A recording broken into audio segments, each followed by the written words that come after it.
hello लोगोफोर नोंथांमोननि सिगाङाव दिनै मोनसे गोदान भिडिअ लानानै फैलायबाय नोंथांमोननि सिगाङाव आपडेट हिसाबै बेखौनो फोरमायनो होननानै फैबाय नोंथांमोना जिहेतु पीएम किसाननि जायफोरा आगोलाव एप्लाइ खालामनाय दोङो बा जायफोर पीएम किसाननि 15, 15 आरो 16 इनस्टलमेन्टखौ मोनाखै बेनि सायाव आं भिडिअ खालामनानै फैदों आरो बेखौ नोंथांमोना माला मोनगोन आरो सोर मोनगोन बेखौ नोंथांमोना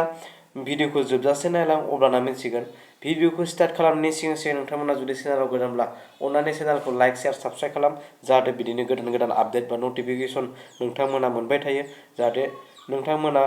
गिबियै बा आगोलावनो मिथियो लोगोसे शेयार खालामना हो जाहाथे गुबुनफ्राबो नोंथांनि थ्रुयै मिथिनो हानाय बायदि जों भिडिअखौ बारा गोबाव खालामला भिडिअखौ जोङो स्टार्ट खालामनोसै दा जायफोरा आगोलनिफ्राय जिहेतु रांखौ इनस्टलमेन्ट हिसाबै मोनबोबाय थादों बिथांमोननि थाखाय दा दिनैहालागै मोनसे मोजां आपडेट फैदों जिहेतु जा पीएम किसाननिफ्राय मोनसे सन्मान निधिनिफ्राय मोनसे आपडेटआ जोंहा नुजाथिफैदों बेहाय जोंहा बुंदों मा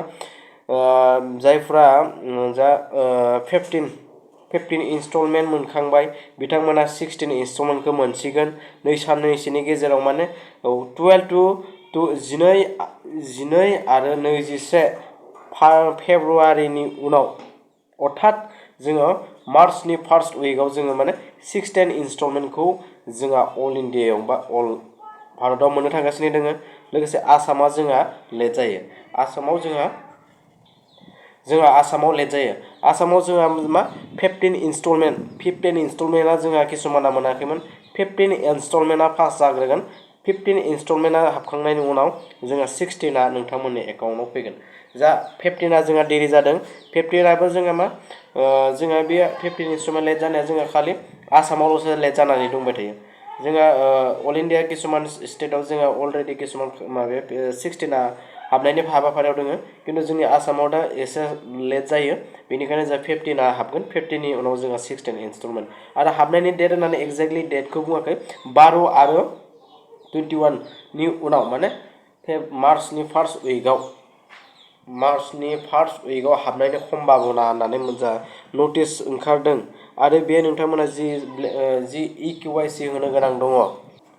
जि KYC होनो गोनां दङ बे KYCखौ नोंथांमोना आपडेट खालामनानै ला जिहेतु मा जि KYCआ ओरैबायदि जोंहा मा बेंकनि एकाउन्टजों आधार कार्डआ लिंक जाथारनांगोन जिहेतु जायफ्रा गोदान एप्लाइ खालामदों बिथांमोना बेंकनि एकाउन्टजों आधार कार्डआ लिंक गैया बे आधार कार्ड लिंक गैयैफोरा बेंकनि एकाउन्टजों लिंक खालामनानै लानांगोन मानोना आधार कार्डजों बेंकनि एकाउन्ट लिंक गैयाबा नोंथांमोना रांखौ मोननाय नङा बे मोनसे जोंहा माने मा होनना बुङो बेयो गोनांथिथार आरो माने आधार कार्डजों बेंक एकाउन्टखौ आरो किसुमान ekyc आपडेट जागोन ना जायाखै बेफोरखौ नोंथांमोना स्टेटासखौ नायबाय था माजे खमाय नोंथांमोना जि आपडेट जुदि नोंथांमोना आपडेट जाखादोंबा बे थिगानो खिन्थु आपडेटआव जुदि स्टेटासआव जुदि माबा मोनसे आपडेट खालामना होदोंबा बेखौ आपडेट खालाम नङाब्ला आपडेट खालामाबा नोंथांनि एकाउन्टआव फैसाया हाबनाय नङा हाबबाबो लेट जागोन बेनिखायनो नोंथांमोना स्टेटासखौ चेक खालामबाय था आरो जा 12निफ्राय 21 फेब्रुवारिनि उनाव माने फार्स्ट उइक मार्चनियाव बेहा हाबनायनि मोनसे इसारा जोंहा माने पीएम किसान सन्मान निधिनिफ्रायबो मोनसे जारि खालामनानै होदों बेखौ नोंथांमोननि सिगाङाव आपडेट हिसाबै लानानै फैबाय नोंथांमोना जुदि भिडिअखौ मोजां मोनोबा चेनेलाव जुदि गोदान चेनेलखौ अननानै लाइक शेयार साबस्क्राइब खालाम जाहाथे गुबुनफ्राबो मिथिनाय बायदि आरो कमेन्टखौ होनो दाबाव बिदिब्ला आं भिडिअखौ बेखिनियाव नोंथांमोननि सिगाङाव आपडेट हिसाबै लानानै फैदोंमोन बेखिनियाव नोंथांमोननि गेजेराव भिडिअखौ फोजोबनाय जाबाय